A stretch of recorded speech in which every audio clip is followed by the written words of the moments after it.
Pero es un libro completo porque tiene una vena académica, una vena comunicacional, una vena histórica y una vena política. Es un libro muy completo que te va a permitir entender qué tan bien o qué tan mal hemos pasado esta última década en el Perú, ¿no? Que espero... De acuerdo, yo le agregaría la vena de la esperanza también a él. También, Es esperanzador, ¿no? Yo creo que es un libro de concientización subyacente, como que lo que acá te está diciendo él sin decírtelo es cómo deberías empezar a tomar tus decisiones, cómo deberías empezar a informarte, ¿no?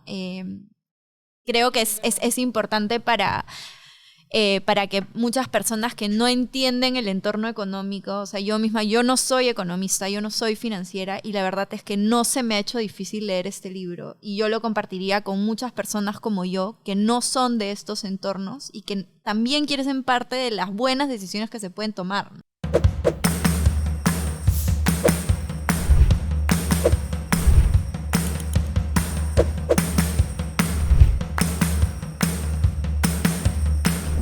Hola, ¿qué tal? Bienvenidos a Perú, Libro y Posibilidad, un video podcast que busca promover el diálogo a partir de libros que reflexionan sobre la realidad peruana. Esta es una iniciativa del Instituto Pro Libertad IPL con el apoyo de la Fundación Naumann para los Países Andinos.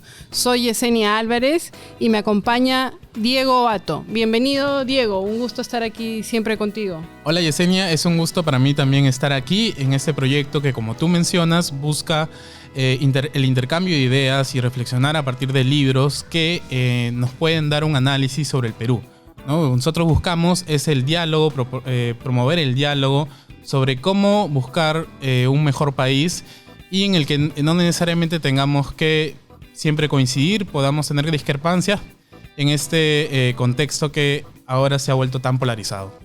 En este segundo capítulo vamos a comentar el libro Perú 2011-2022, Economía, Política y Sociedad, del economista Carlos Parodi, de la editorial de la Universidad del Pacífico, del año 2022. Elegimos este libro porque, como busca el autor, queremos analizar o comentar la historia económica dando una mirada más allá de la economía, yendo a los marcos institucionales, a la política y a los temas sociales como busca el autor. Esa es la idea de poder dialogar y aquí estamos. Así es, Yesenia, y para comentar este primer libro nos acompaña Juan José García de la página Saca tu Cuenta de TikTok y de Instagram. ¿Cómo estás, Juan José? ¿Cómo estás, Diego? Estoy muy contento de estar aquí con ustedes para comentar el libro de Carlos Parodi. Muchas gracias por acompañarnos. Y también nos acompaña Ara Laiseca del blog de finanzas Ara Retadora. Gracias a ustedes por invitarme a leer este libro para empezar y por invitarme para estar aquí. Así que bueno, queremos comenzar con ¿qué les pareció el libro? ¿Qué te pareció, Juan José? A mí me parece una pieza intelectual muy valiosa porque te permite entender qué es lo que pasó en el Perú en los 2 últimos quinquenios de manera amplia, porque combina historia, economía y política, que son 3 ramas de ciencias sociales que suelen estar desconectadas, pero es importante conectarlas para tener un entendimiento amplio de lo que pasó en el Perú. Y aquí en el país mucha gente tiende a dejar de lado la historia y olvidarse de lo que pasó hace poco tiempo, y es importante entender lo que pasó porque cometimos muchos errores para en el futuro no estar en la misma trampa y repitiendo los mismos errores una y otra vez, ¿no? Yo creo que el libro es muy recomendable para quien le interese tener un entendimiento completo de la economía, y también es importante mencionar de que es un libro de economía y de historia que se lee fácil porque la redacción es muy buena. Sí. Y el autor lo dice también, no es para economistas. Es para no economistas, es muy diferente a un artículo académico, económico, que es pesado, es de fácil lectura. Entonces, yo creo que esa sería un primer comentario del libro. En línea con lo que dice Juan José, yo quisiera agregar que lo importante es cómo se puede acercar esto a la juventud, ¿no? Yo soy escritora de libros para niños y siempre veo el material que leo desde una vista de a qué edad podría esto impactar eficientemente sin ir a ese público objetivo, sin ir al público objetivo de los adolescentes, pero creo que sería algo muy bueno para recordarles a los adolescentes que quizás vivieron la etapa de estos 10 años en un momento de su vida mucho más ingenuo o mucho más en el cual no tuvieron que tomar ellos las decisiones, en la próxima década ayudarlos a tomar decisiones más informadas, ¿no? Entonces, el storytelling que maneja Carlos Parodi acá cronológicamente nos ayuda a darle un entendimiento mucho más sencillo de todo lo que está pasando a nivel político y económico, ¿no? Entonces, totalmente de acuerdo con José. Gracias, mira, muy interesante. La idea de este video podcast es precisamente comenzar a dialogar a partir de autores y de libros peruanos que nos hablan del Perú. El primer capítulo fue el famoso ensayo de Jorge Basadre, escrito hace más de 100 años, Perú, Problema y Posibilidad, que es una invitación a reflexionar, y como ustedes lo han señalado, este libro también que trata una década de Carlos Parodi, más reciente, es del 2022, es un libro sobre el Perú que nos invita a reflexionar la economía con una mirada más allá de la economía, ¿no? Para entender el contexto. Y estando acá me gustaría leer una cita y escuchar sus comentarios, ¿no? ¿Qué me pueden mencionar? Si esto está vigente en el Perú, la gente lo comprende, ¿cómo hacemos para que se pueda entender? Dice Carlos Parodi que comprender mejor el funcionamiento de una sociedad pasa por integrar a las ciencias sociales y no separarlas. Sin embargo, en las últimas décadas, el conocimiento se ha fragmentado y las disciplinas cada vez dialogan menos entre sí. El resultado es una incapacidad de explicar con menores márgenes de error qué es lo que pasa en el mundo en general y en un país en particular.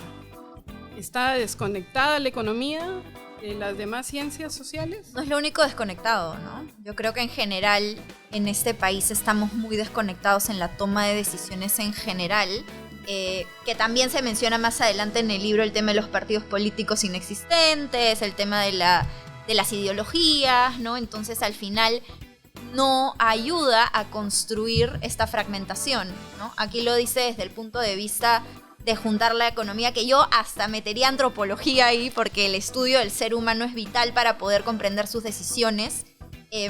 Así que creo que es vital que en general no solo se unan las materias con las cuales se toman las decisiones, pero también nosotros a nivel ideológico y a nivel de creencias empecemos a pensar un poco más en el bien común, ¿no? Creo que es realmente lo que nuestro país ahorita necesita. Yo lo veo desde un punto de vista un poco más práctico. Yo creo que es importante combinar distintas ramas sociales e intelectuales en general, no tienen que ser solo ciencias sociales, porque al final tú, cuando eres un hacedor de políticas, lo que quieres hacer es solucionar problemas que afectan a las personas comunes, el día a día de las personas. Y para eso tú lo primero que tienes que hacer es un diagnóstico del problema. Tú cuando haces un diagnóstico del problema desde un punto de vista económico y no ignoras lo que puede estar sintiendo la gente respecto de algún problema, por ejemplo, el alza de los precios de los alimentos, puedes decantar en el diseño de políticas públicas que, lejos de solucionar los problemas de las personas, terminan empeorándolos. Por ejemplo, ponerle un tope a los precios. Popularmente va a ser una medida popular de cara a la población, pero no va a tener en cuenta, va a estar desconectado de la evidencia empírica que sugiere la economía que va a generar en mercados negros. Entonces, ese tipo de vínculos y de conexiones que se tiene que hacer con el derecho, con la política y con otras ramas es fundamental. Y no solamente para los que toman las decisiones en el país, sino también para los ciudadanos, para que puedan tener una visión más amplia de lo que está pasando aquí en el Perú. Claro, ¿ustedes creen que, a qué se debe que quizás no tengamos o no entendamos estas disciplinas o las relaciones que pueden haber entre estas disciplinas, ¿no? Por ejemplo, o sea, si yo me remonto al colegio, creo que uno va y les enseñan historia, les enseñan las distintas materias y nunca las relacionas como que esto con lo otro. Aquí, digamos, economía, quizás a veces lo relacionan con historia, pero no hay o no había por lo menos antes buscar que el joven o el estudiante, incluso a veces en las universidades, que entienda la relación de cómo funciona el mundo, ¿no? En general. Yendo a la pandemia, ¿se acuerdan cuando aparecían los expertos que querían que tener una sola voz? No vamos a hacer referencias a nombres. Fue un problema y parece que solo querían escuchar a los científicos que supieran sobre virus y no a nadie más. Entonces, creo que incluso Carlos lo menciona, ¿no? Como un problema el querer que se sabe todo desde una ciencia, cuando realmente para solucionar debieron tomarse muchos aspectos, porque una de las más afectadas fue la economía.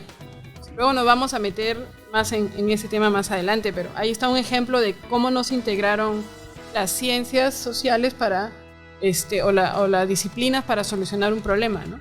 Y a nivel de estructura educativa, recuerden que actualmente, bueno, hay algunos pocos ejemplos, pero en la educación en el Perú no nos enseñan a tomar decisiones.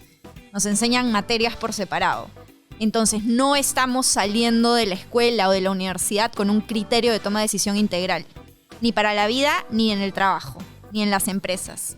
Y esto creo que es un virus que nos acompaña hace mucho más tiempo que el coronavirus, ¿no? Sí, el tema de las decisiones. La economía es eso, tomar decisiones, ¿no? Yo creo que también hay una falta de pensamiento crítico, ¿no? El sistema educativo, como tú mencionabas, Sara, que da una educación que está desactualizada con las actuales necesidades que tenemos actualmente, ¿no? En estos tiempos. Entonces, las personas salen, no se cuestionan, no leen, porque también estos temas, hay que decir las cosas como son, tienden a ser aburridos, ¿no? Entonces hay un reto particular de gente que le gusta estas cosas, estos asuntos como a nosotros, en comunicarle a la gente que tiene sus problemas, está en sus asuntos y quizás no le interesa, en despertar la curiosidad. Hasta que te Entonces, golpea, creo, ¿no? Hasta que te golpea. De repente sería bueno visibilizar un poco, oye, ¿cómo te puede afectar a ti que esto esté sucediendo en el futuro o ahorita, ¿no? O sea, al final, ¿de dónde realmente nace la inflación? ¿Por qué te estás pagando más por un pan de molde, por un pollo, Claro, ¿no? y el problema ¿De es dónde nace? cuando hay un vacío de ese conocimiento en una sociedad, es un caldo de cultivo para que salgan propuestas de solución improvisadas, ¿no? Entonces, es un problema serio. Sí, ahí también lo plantea este libro, ¿no? Es dos ideas ahí encontré que me gustaron. El lado A y el lado B. Sí. Y lo otro que menciona, tienes crecimiento macroeconómico, ¿no? Y todo te va bien en las cifras, pero no llega al ciudadano. ¿Y por qué el ciudadano? ¿Cómo el PBI crece? No hay inflación. Estamos bien en todos los indicadores, pero yo sigo sin empleo, yo sigo sin poder vender o poner un negocio, me pone trabas la municipalidad, me cierra mi negocio porque no hice tal o cual cosa. Entonces, no sé si quisieran comentar esos dos, el lado A y el lado B, o la parte de por qué a pesar de que buen tiempo nos ha ido bien en indicadores económicos, todavía falta. Empezando por lo último, que me parece súper importante resaltarlo y debatir sobre eso, es la situación de haber tenido un país que creció a tasas muy elevadas por muchos años, pero que no permitió cerrar brechas sociales, el famoso, entre comillas, chorreo. Eso pasó porque en los 90 nosotros hicimos reformas de primera generación que cambiaron el rol del Estado en la economía, abrieron los mercados y permitió dar un impulso de crecimiento. Y tuvimos la suerte que en el camino tuvimos una época de vacas gordas, que fue el viento a favor del boom de los precios de los metales a inicios del finales de los 2000 e inicios del 2010, ¿no? Entonces, eso generó una bonanza que no se aprovechó y no permitió desarrollar las reformas de segunda generación de las que habla Carlos Parodi en su libro y que han generado una situación en la que las instituciones sean precarias y surjan un montón de problemas que impiden que la gente, las personas comunes de pie que tienen sus asuntos, puedan empezar un negocio, prosperar, no estar preocupados por temas de inseguridad ciudadana, de salir y que le van a robar y que le va a pasar algo. Esas cosas se solucionan. Solucionar esos problemas, permite generar mayor tracción en la economía, si quieres podemos discutir más adelante, y permitir que se cierren esas brechas sociales, ¿no? Pero esta década que pasó es una década que brilla por la ausencia de esas reformas, ¿no? Y esas vacas gordas no llegaron al final por falta de gestión, no por falta de dinero, ¿no? No, porque claro. ese dinero llegó, pero al final, ¿cuánto del presupuesto público realmente se está implementando eficientemente, ¿no? Y sobre todo en las localidades del Perú, en las zonas del Perú donde más se necesita. ¿Quiénes están al mando de ese presupuesto público que, habiendo dinero, no vemos un impacto positivo, ¿no? ¿En qué se está invirtiendo ese dinero? Eso que dices es muy curioso, porque resulta que el Perú, año a año, durante 10 años seguidos, cada año era el año en el que más se recaudaba y el presupuesto era creciente hasta este año. O sea, nunca el Estado peruano ha tenido tantos recursos públicos como en esa última década, pero no se han aprovechado. Y ahí hay algo que señala Carlos Parodi en su libro, y es las preferencias de los políticos por solucionar temas de corto plazo, los economistas les llamamos como preferencias hiperbólicas, por más que la solución que plantean genere o empeore los problemas en el largo plazo. La reactividad. Exacto, es una priorización del político o del tomador de decisiones de su bienestar personal en el corto plazo, que implica ser reelegido en el mismo cargo o recircular en las instituciones públicas a costa de buenas políticas públicas que generen mejoras en la sociedad. Entonces, ahí estamos entrampados. Claro, Parodi dice, los buenos resultados económicos, tampoco los buenos resultados económicos garantizan un alto nivel de bienestar de la población. O sea, ahí en ese, entre que tienes crecimiento y que repercute en la población, pues está la corrupción, la ineficiencia, la falta de voluntad de los políticos.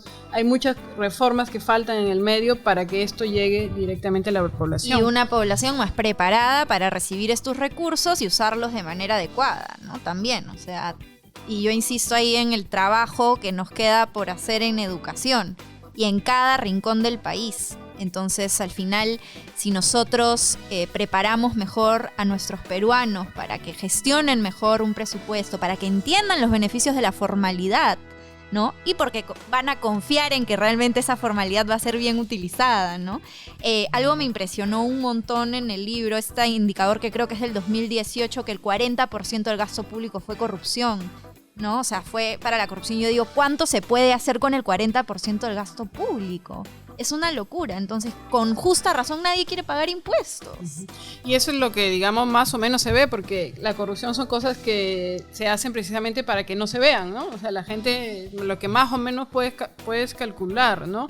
Y ahí que ustedes mencionan esto, que es una mezcla de factores, y tú, Arantxa, que creo que también realizas una tarea educativa en el tema de finanzas, hay un costo, o sea, siempre le decimos al ciudadano, pero hay un costo ciudadano de informarse, ¿no? Si además la economía premia, y tienes que buscar trabajo y además te piden 1000 licencias, te pasas todo el día en la SUNAT, todo el día en la SUNARP, todo el día viendo la observación que se le ocurrió al registrador, y de pronto quieres informarte cómo va el caso de la fiscal de la Nación o lo que mencionabas del presupuesto público y no te da tiempo, llega la noche y no te informaste.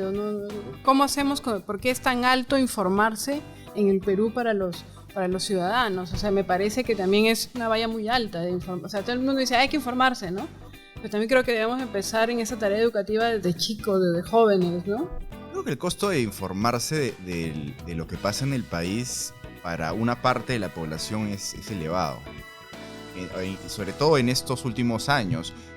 Es un privilegio, y también la gente está pasando tantas dificultades económicas, no encuentra trabajo, el empleo está creciendo a tasas más lentas que hace algunos años, hay pocas oportunidades. Eso supone una carga laboral mayor, porque tienes que trabajar más para mantener el mismo nivel de vida, y un nivel de estrés mayor. Entonces, es natural, creo, que las personas, después de tener un día muy complejo, quieran desconectarse de los problemas, porque da la casualidad que en la última década lo único que genera las noticias son puras noticias malas. Son problemas políticos, problemas de desastres naturales, problemas económicos, problemas externos.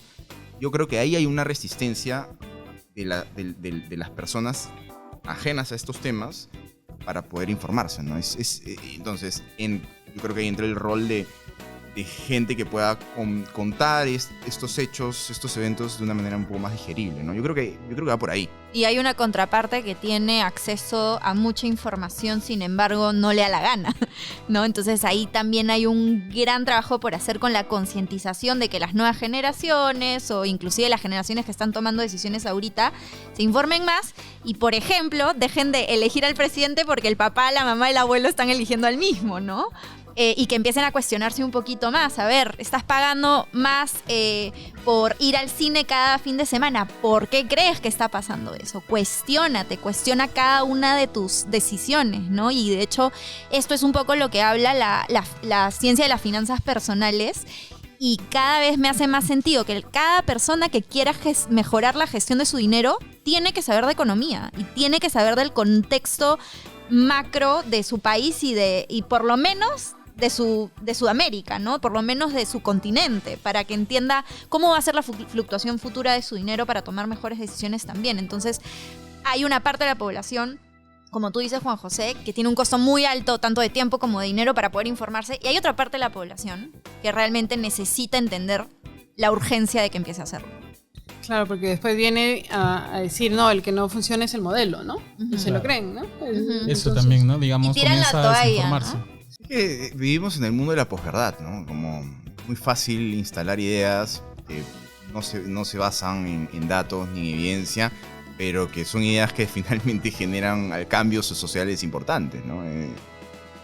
¿Cuántas veces hemos escuchado que el BCR tiene la culpa de que sube el dólar, por ejemplo, ¿no? Sí, o sea, ¿cuántas veces hemos escuchado de que este modelo ha generado daños incalculables a los más vulnerables, cuando es todo lo contrario, que generó una reducción de la pobreza del 50% en 15 años? O sea, entonces, es curioso, ¿no? Porque cuando vas a ver los datos duros, ves una mejora importante antes de que empiecen todos los problemas, antes del último quinquenio, ves una mejora importante desde el inicio del siglo. Pero, por otro lado, las personas están muy descontentas.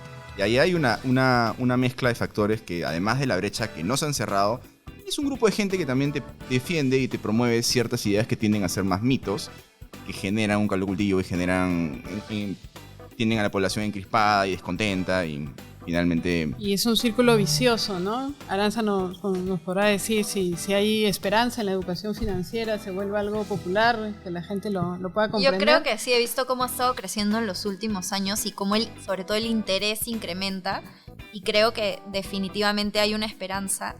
Y en línea con lo que dice Juan José, hay algo que también mencionan en el libro, que es: el Perú necesita otra estrategia de marketing definitivamente. ¿No? Totalmente, o sea, de acuerdo. Los medios nos están haciendo un daño brutal, ¿no? Porque lo que comunican es la crisis todo el tiempo, y nunca me voy a olvidar, tuve una reunión en un evento de Junior Achievement con alguien de la Municipalidad de Lima, y me contó todas las iniciativas de educación que tenían, y yo le dije, ¿por qué esto no lo veo en las noticias? ¿Por qué esto no es lo que llega a mi casa todos los días en un noticiero, ¿no? Y todo el día estoy viendo los asaltos, la crisis política, el chisme, ¿no? Vivimos de eso y no estamos valorando lo que sí nos permite seguir creciendo. Creo que los medios venden eso, no venden amarillismo. Una noticia mala tiende a tener más reproducciones y finalmente los medios de comunicación son un mercado.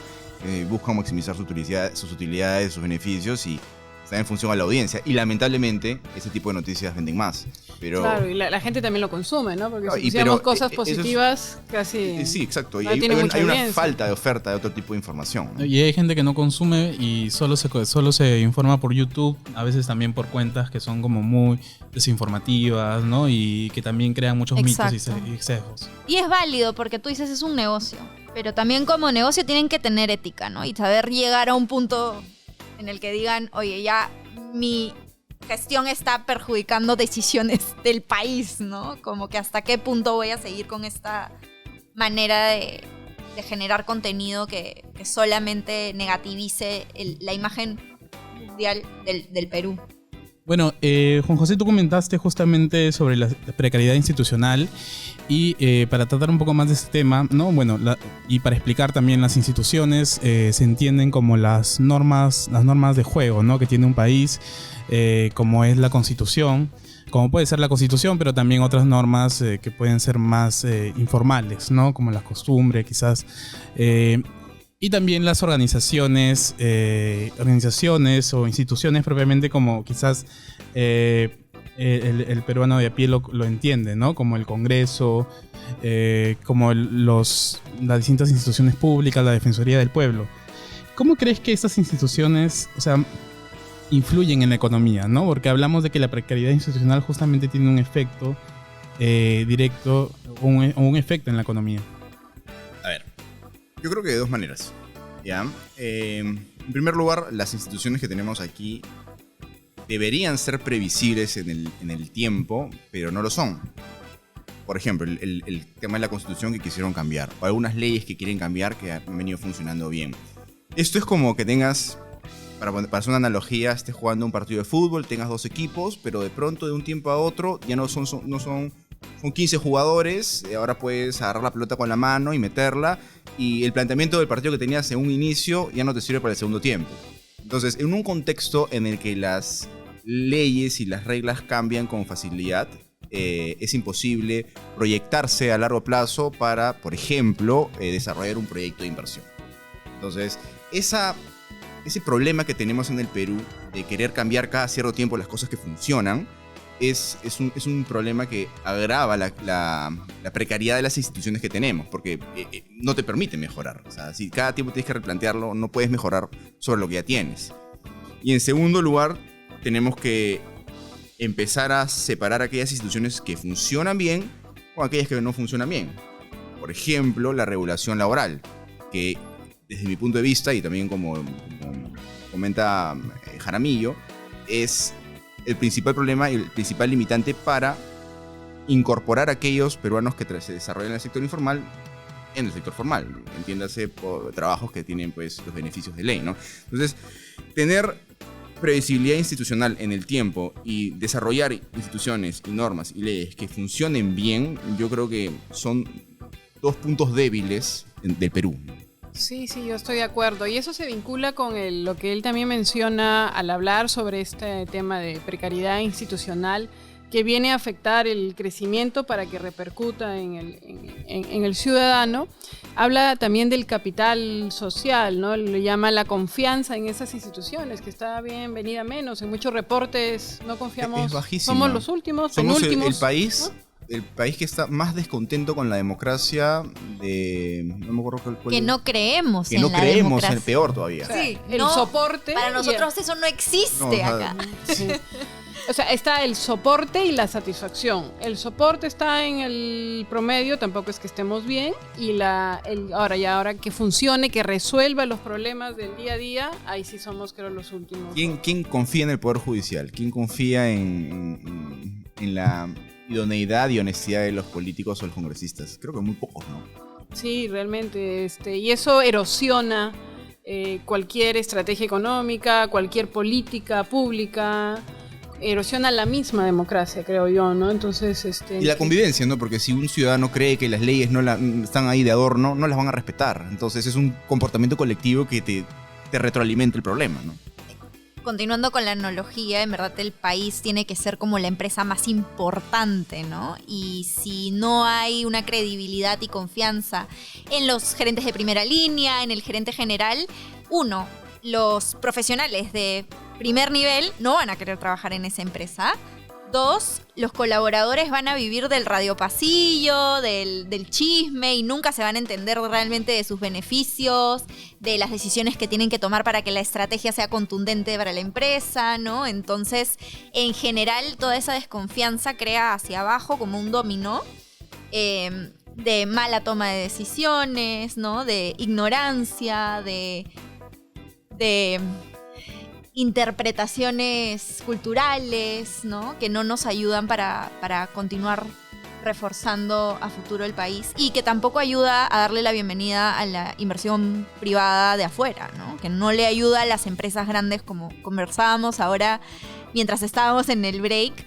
¿Cuántos recursos tenemos acá para que grandes empresas, por ejemplo tecnológicas, vengan al país, pero por esta crisis institucional probablemente eso no pueda ocurrir, ¿no? Claro, porque ¿quién va a querer invertir o poner su negocio si nadie respeta nada, ninguna institución? Si ¿no? nadie respeta nada, no puedes tener previsión hacia el futuro y resolver disputas en el Perú es complicado, es caro. Es un estado constante de injusticia. Y el Perú es un país que compite por fondos de inversión en el mundo con otros países. Y si no nos preocupamos por ser competitivos, no demostramos que somos serios, que no somos... hemos dejado de lado esa costumbre de perromuertear inversiones, que lo venimos haciendo hace ya varios años, vamos a seguir como estamos. Entonces, hay mucho trabajo de parte de... no solo de las autoridades, sino, insisto, y quizás sea repetitivo, pero de parte de la sociedad civil para difundir este tipo de ideas, ¿no? Claro, también ahí a pesar de que el costo es alto para entender toda esta maraña, ¿no? de situación, creo que el ciudadano entiende que parece que hay una perennización de la injusticia, ¿no? En que no es fácil esperar de las instituciones lo que deben darnos, ¿no? Y creo que ahí lo menciona, hace falta las reformas, ¿no? Mientras no ocurran esas reformas, el crecimiento pues va a ser difícil que coopere, ¿no? Lo curioso es que tenemos ejemplos de reformas positivas que se han hecho en el Perú, ¿no? Creo que el mejor ejemplo que tenemos es el BCR, el Banco Central de Reserva. Durante los 80s, el Banco Central estuvo supeditado a las decisiones del Ejecutivo y estaba de alguna u otra manera financiaba el gasto público. Eso destruyó el valor de la moneda de ese entonces, el INTI, y generó la hiperinflación que todo el mundo conoce. ¿Cómo cambió? ¿Qué pasó de los 80s a los 90s para que esa institución, esa confianza sobre el Banco Central dé un twist? Primero, darle autonomía, por ejemplo. Darle autonomía, hacer un shock de confianza y cambiar todo lo que no funcionaba. Acceder ahora al BCR, a trabajar al BCR, ya no es por un contacto o por un amigo, sino es por un proceso de selección muy riguroso. Y traer a los mejores profesionales, y el mismo banco se puso a invertir un montón en su propio capital humano.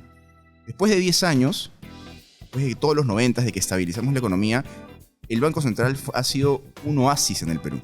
Entonces, ¿cuál es la institución o la que mejor reputación tiene ante la ciudadanía? Es el Banco Central de Reserva. Donde sí funciona la institucionalidad, y creo que gran parte gracias a Julio Velarde. No solamente Julio Velarde, sino son un montón de economistas que algunos ya no están, pero que han trabajado, y nadie los conoce, pero han hecho un trabajo impecable que nos ha permitido a todos, y esto es algo que la gente no lo tome muy en cuenta, nos ha permitido tener una moneda en la que hemos podido ahorrar para más adelante invertir y prosperar.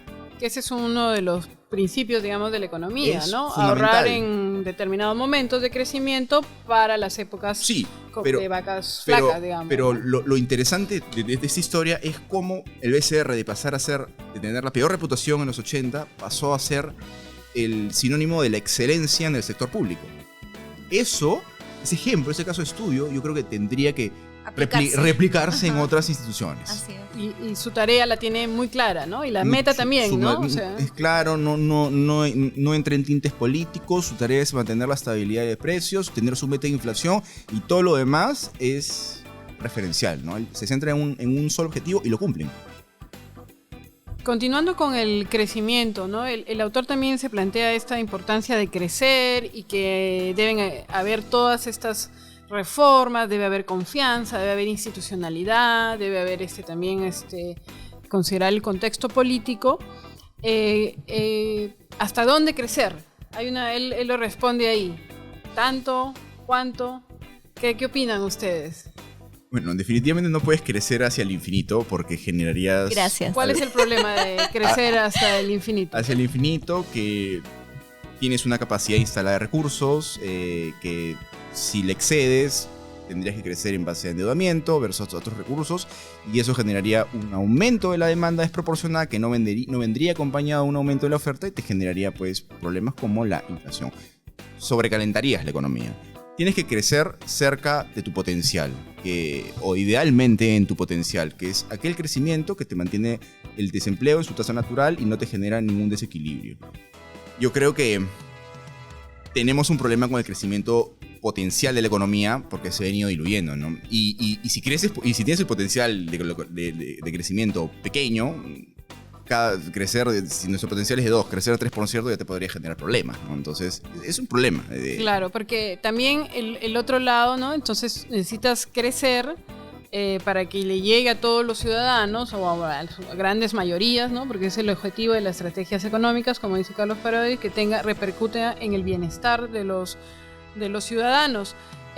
Pero también si no se crece también tenemos problemas, ¿no? Si no se crece tenemos problemas porque no generas empleo y año a año miles de jóvenes entran al mercado laboral y no encuentran trabajos de calidad, y si los encuentran en el sector informal. O la filtración internacional, ¿no? Ahorita está pasando muchísimo. Las personas están yendo del país. La fuga de capital humano. Exacto. Y son generaciones que podrían estar aquí sacando adelante al país, pero es muy común que ahora se decidan irse, ¿no? Sí, distinto sería el Perú si nosotros pudiéramos atraer capital humano de otros países para reforzarnos a nosotros, pero no tenemos esas condiciones, ¿no? Entonces, otro factor que también te pega en el crecimiento potencial, porque tú creces con capital y con capital humano, que es las personas y las capacidades que tienen las personas, ¿no? Creo que en el primer capítulo del libro, Carlos Parodi menciona además que, digamos, en los distintos momentos económicos, no todos van a estar bien, ¿no? Es decir, puede ser que en algunos momentos algún grupo esté beneficiado y otro grupo no necesariamente va a estar, digamos, en el mismo en el mismo, La misma digamos, página. en la misma página, claro, ¿no? Entonces, ¿cómo podemos entender esta idea en tanto digamos que no va a haber un momento en el que para todos vaya a ser buena la economía, ¿no? Sí, ¿no? Él habla de esto mencionando con la pregunta, ¿no? De qué también está la economía y esa respuesta variaría dependiendo a quién se lo pregunte, ¿no? Y al final conecta con una idea que es importante, ¿no? Que en todo proceso de reforma siempre van a haber ganadores y siempre van a haber perdedores, que son los que van a querer mantener el status quo, porque evidentemente todo status quo beneficia a un grupo particular, ¿no? Y yo creo que poder manejar esos cambios en una sociedad pasa por tener mucha muñeca política, ¿no? Ahí me gustaría hacer un punto que él menciona, que es el tema de las elecciones, ¿no? Y de hecho esto se discute mucho a Vox Populi, es ¿realmente todos deberíamos estar yendo a votar o no? ¿Ustedes qué opinan? Quisiera saber. ¿Sobre el voto libre? Sí. Sí. Porque en el Perú es obligatorio, en otros países es opcional, ¿no? Entonces, ¿qué opinan de ese punto al tomar las decisiones Yo creo que al políticas? tener una sociedad en la cual los incentivos para la política es más para la gente que no quiere servir, sí sería peligroso, porque yo creo que ahí la idea equivocada, por ejemplo, es de pensar que van a votar los que están informados. Ok. Y no, yo creo que van a votar esos grupos Las conveniencias. de esos grupos de Claro. interés. Interés. Entonces creo que sería un poco peligroso más bien en esta situación. Voy siempre a estar a favor del voto libre, pero todavía nos falta bastante tiempo para estar Yo creo que nos faltaría primero tener partidos estructuras, ¿no? Estructurados, partidos ¿no? políticos que sean partidos políticos de verdad, ¿no? No de que una elección a otra cambió y ya no existe. Ujú. Ujú. En cuanto a Parodi, también nos hace referencia que hay una relación entre la política y la economía y por qué debemos mirar siempre el contexto político.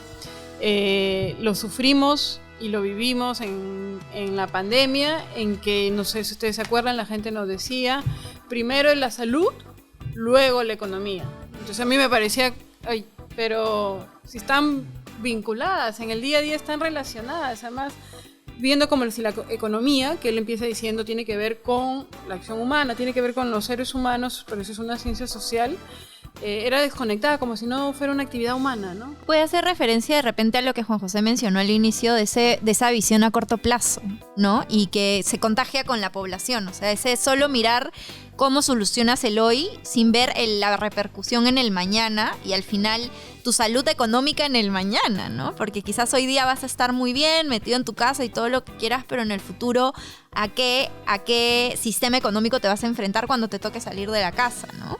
Entonces, yo creo que tenemos esa visión como muy reactiva del problema. Repotenciaron los problemas de la pandemia. El hacinamiento, la informalidad, la gente que vive día a día, la cantidad de personas que no tienen refrigerador en su casa. Claro, eso existió, pero tuviste 45 días para solucionarlos y no hiciste nada. Entonces, empezamos mal. No, y ya una vez cuando estábamos adentro prevaleció un discurso pues antiempresa, antimercado, ¿no? El Estado lo debe solucionar todo porque es un tema de salud pública y el sector público entonces se cerró a muchas soluciones, ¿no? Carlos Parodi dice, el populismo significa no entender que la economía tiene límites, ¿no? Entonces parece que algunos políticos pasan de largo, ¿no? Y ahí fue uno de los motivos en que, al menos para muchos ciudadanos, es increíble que en la percepción popular más bien se siente lo contrario, como que si habernos encerrado, dejar que las personas dejen de producir, de trabajar, hubiera sido lo correcto, ¿no? Y cuando ha sido casi una actividad totalitaria, ¿no? Que no era, o sea, había que llevar ciertas medidas, pero no así como Nosotros sufrimos de lo los hicimos, peores ¿no? encierros en la pandemia de todo el mundo. Y la verdad es que los resultados creo que explican pues el problema que tuvimos, pero la falta de la desconexión del político con la evidencia o la falta de conocimiento respecto pues a la naturaleza del propio plano. El ejemplo de no sé si recuerdan que en la pandemia hubo un momento en el que los hombres salían los lunes, miércoles y viernes y las mujeres salían y al final los días que tenían que comprar alimentos los hombres no, las tiendas estaban vacías y los días de las mujeres. Eso fue una falta de comprensión de los que estaban tomando las decisiones para abordar un problema cotidiano. O sea, fue la falta de conocimiento de las autoridades sobre los peruanos. Sí, es increíble. También decía, vamos a darle bonos y había que evitar aglomeramientos. En Bonos el banco. y El Estado no podía ni atender. no tenían cuenta en el banco y tienen que ir en persona. Y así varias medidas pone Carlos Parodi, que al final el Estado decía quédate en casa, pero era el primero en generar Sí. todos. Y esa fue solo una evidencia de lo que realmente pasa siempre, Claro. ¿no? O sea, Sí. ahí lo pudimos ver porque nos afectó a todos y porque todos estaban tomando decisiones en base a un mismo problema, pero Exacto. esas mismas personas están gestionando ahorita el país. Exacto. Sí, Es preocupante. sí. Sí, y es ahí donde Carlos Parodi también me gusta este libro porque tiene esa mirada social también, ¿no? Entonces tenemos todo este crecimiento, podemos responder que la economía está bien porque hay ciertos indicadores, pero no le está llegando a las grandes mayorías, ahí no se está cumpliendo con servicios básicos. Menciona varios, pero veo que él tiene una vocación o una preocupación por la salud y la educación, ¿no? Me parece como que básicos resolver. ¿Qué pueden mencionar con respecto a eso, con esa preocupación por la educación y la salud, ¿no? Yo creo que Carlos hace un gran trabajo conceptual al diferenciar las distintas dimensiones de desigualdad, ¿no? Él no le presta mucha atención a la desigualdad monetaria, pero hace mucho énfasis en la desigualdad de oportunidades, la desigualdad de contar con servicios básicos dentro de tu casa, como conexión de agua, tener un refrigerador, tener conexión de luz, tener internet en estos tiempos, porque son necesidades que si no cuentas con esa necesidad cubierta, va a ser muy difícil que puedas prosperar. Si una persona no tiene agua dentro de su hogar, va a tener que caminar mucho para ir a una cisterna que le va a vender el agua 10 veces más cara, para regresar a su casa, para poder satisfacer su necesidad y luego continuar con su día. Entonces, hay una pérdida de productividad muy importante que impacta a las más vulnerables cuando estas brechas no se cierran.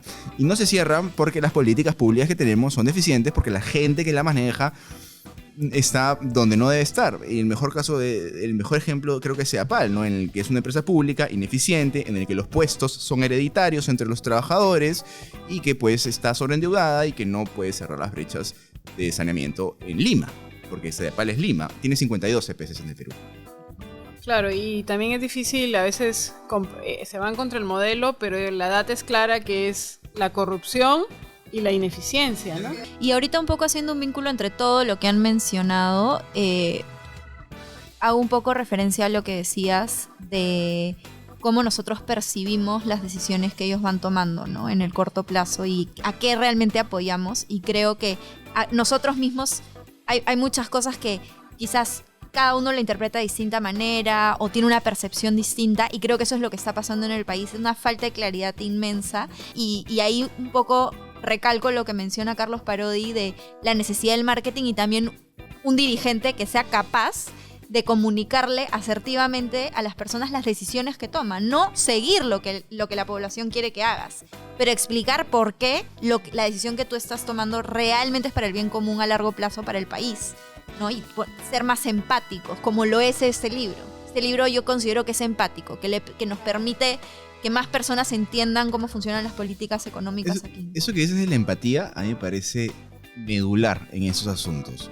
Porque, a ver, ante un problema tú puedes saber cuál es la solución porque revisas cuál es la evidencia empírica y la propones. Una solución racional que sabes que va a funcionar. Pero es alejada de la población. Entonces la población no conecta emocionalmente con eso. Y lo rechaza. Pero de repente viene alguien que no tiene la razón, no tiene los datos a su favor, pero propone algo que conecta emocionalmente con la población y empatiza y dice, eso es. Y empatizar no es mostrar, sino es ponerte en la situación y tratar de solucionar. Me refiero a que conectan, se genera una afinidad. Pero ahí tienes una brecha, no sé si es de información, entre las soluciones que deberíamos estar impulsando, basadas en evidencia, y lo que realmente le afecta y cuáles son las reales preocupaciones de las personas, ¿no? Entonces, yo creo que aprender a comunicar y poder explicarle con evidencia y conectar emocionalmente con las personas es fundamental. Si no, nunca vamos a llegar a ningún lado. Si los liberales somos tan listos, ¿por qué nunca llegamos al poder? Entonces, por más que tenemos la razón, ¿por qué no conectamos? No conectamos con la gente. Se cae en esta, vamos a llamarlo así, economicismo, ¿no? O sea, la economía Economicismo, está al tecnicismo, datos, datos duros, No. pero no conectas con la Sí, gente. con Y a esta nadie idea le de gusta que lo miren como un número, ¿no? Claro, a nadie le gusta que le miren como un número y a nadie le interesa que le hable a alguien a que le venga a pontificar sobre un problema que él mismo Claro. vive todos los días.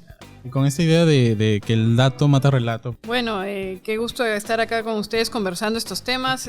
Da para mucho más. Realmente es un libro con empatía y con una estrategia de comunicación. Con Que datos. tiene algunos datos densos, pero con el que se puede, a través de este podcast, invitar a las personas a leerlo. Y ya sé que algunos de ustedes lo han mencionado, pero ¿por qué le invitarían a todos los que nos siguen a leer este libro? Yo invitaría a leer este libro porque primero es importante entender nuestra historia. Es fundamental entender nuestra historia porque si no seguiremos repitiendo los mismos errores en el futuro. En segundo lugar, porque te permite cultivar una visión amplia sobre nuestra realidad. Te permite entender que un mismo problema se puede abordar desde distintos ángulos.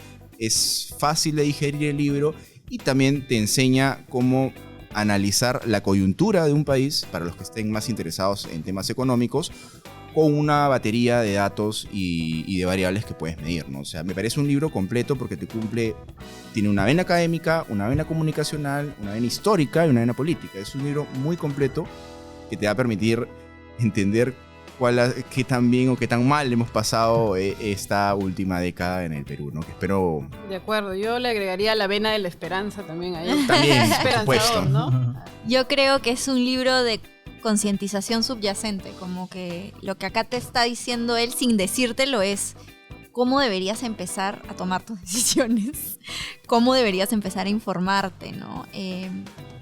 Creo que es importante para que muchas personas que no entienden el entorno económico, o sea, yo misma, yo no soy economista, yo no soy financiera y la verdad es que no se me ha hecho difícil leer este libro y yo lo compartiría con muchas personas como yo que no son de estos entornos y que también quieren ser parte de las buenas decisiones que se pueden tomar, ¿no? Entonces, es darle un poco esa oportunidad a los que los que somos ajenos a la metodología y a las definiciones económicas, ¿no? Él te lo explica todo perfectamente y hasta te habla un poco del relato de cada presidente, de su vida, de su historia, para que también los conozcas como personas y ahí te das cuenta pues qué importante sería simplemente averiguarte la biografía de la persona por la cual estás votando, ¿no? Casi que te hace Le sentir dedica buena parte del mal inicio al hacerlo. tema de las decisiones, ¿no? Así es. Que constantemente desde que nos levantamos tomamos decisiones. Todo el momento tomamos decisiones, sí. Y nosotros somos la economía del país, ¿no? Con esas decisiones. Así formamos parte de la economía. Sí, bueno, vi una entrevista justamente de Carlos Parodi cuando hablaba un poco del libro y decía justamente que cuando lo escribía, de todas maneras pasó por estos... el capítulo pasa por varios capítulos del Perú en el que hay, digamos, todos estos años de crisis, todos estos hechos como que bastante tristes, ¿no?